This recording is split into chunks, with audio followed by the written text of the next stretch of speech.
An undead army is assailing the mystical land of Myrra, and it's up to the Justice League Dark to save the day. What'll happen next? Well, let's hop into the pages of Justice League Dark issue number 6 and find out for ourselves, shall we? Alrighty then, so as we join the comic, an army of spooky, scary skeletons reenacting the coolest parts from the Black Cauldron are beating down the doors to Castle Myrra. Wonder Woman and her team of paranormal leaguers have come to this place hoping that it would hold the secrets to defeating the other kin back in the real world. Only as we find out from Blue Devil, this place's reluctant leader and defender, it's actually Bobo, Detective Chimp, who's responsible for Myrra going to hell in the first place. And if the JLD doesn't find a way to solve this whole undead problem, and soon, they're just going to solve it the old-fashioned way by killing Bobo. Now that's the A story for you. The B story involves Swamp Thing and Constantine pulling a dangerous Hail Mary play to try and get the attention of the Phantom Stranger, one of the most powerful arcane beings in the known universe. The idea being, hey, if we can't beat the turncoat Dr. Fate, then maybe we should try and get someone as powerful as him to do it for us. It's a close battle between two magical gods, but in the end it seems that Dr. Fate is wilier than believed, keeping secrets up his sleeve that no one could have thought of. Now back over in Myrra, we learn a little bit about how everything went to hell. It seems that when Bobo was made the new Nightmaster, he tried his best to defend the place. Fighting dragons, saving princesses, all that good epic fantasy stuff, but eventually he got lazy, and just figured he didn't want to do the job anymore, so he would use an ancient tome, one that he managed to procure during his Shadow Pact days, to resurrect the original Nightmaster. Now, resurrection magic is hard to do on the best of days, but when you actually do it in a realm like Myrra that's completely made of magic, you're just asking for trouble. The spell didn't work, but it also had a terrible side effect. Now, every time someone dies in this place, they're turned into a skeleton and join the killer horde. Or at least that's the story according to Blue Devil. Diana, being a good person that she is, wants to actually visit Bobo and get his side of the story. He's resigned himself to death, figuring that everyone would be a lot happier if he just died and Blue Devil became the new Nightmaster. As Detective Chimp puts it, at first he really did try and be the kind of hero Myrra needed, but everyone looked at him like a freak, like an outsider, like, well, a talking chimp in a fedora. Wonder Woman says that she has faith in Bobo and that if he truly wants to turn things around and be the hero that she knows he is, there is no time like the present. And really, not a moment too soon either, as Zatanna and Man-Bat are having no luck deciphering the Shadow Pact book that Bobo had used. Now once the chimp gets a little booze in him, he sets to work on actually putting right what once ran wrong. Turns out everyone had been reading the book backwards and upside down.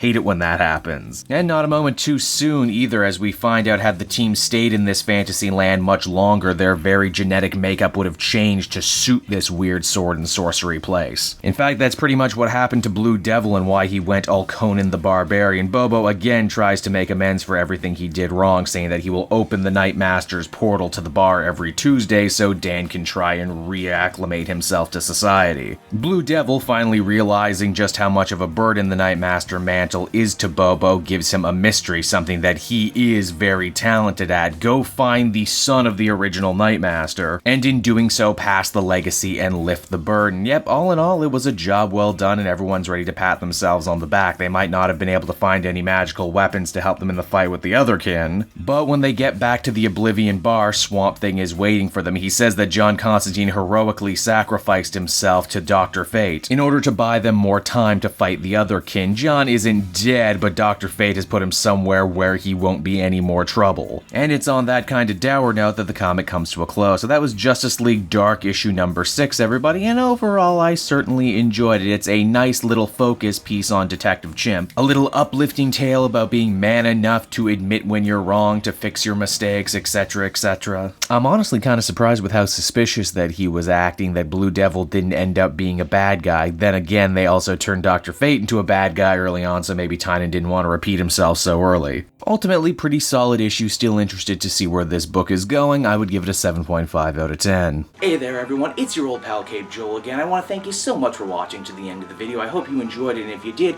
why not check out some of these other videos I have on offer. Then you can follow me on Twitter and Facebook at Cape Joel, so you're always up to speed on what I'm doing next. And hey, did you know I have a Twitch and gaming page now? That's right, I do. If you head on down in the description, you'll find a link to the Joel Daily channel where I re-upload my streams, as well as the Cape Joel official Twitch channel where occasionally I do live stuff. If you're around, I would love love it if you watch. I'm sure you'll have a good time. So until then, everyone, this has been Cape Joel, and I will be back again with more great comic content that smacks of greatness. Bye-bye.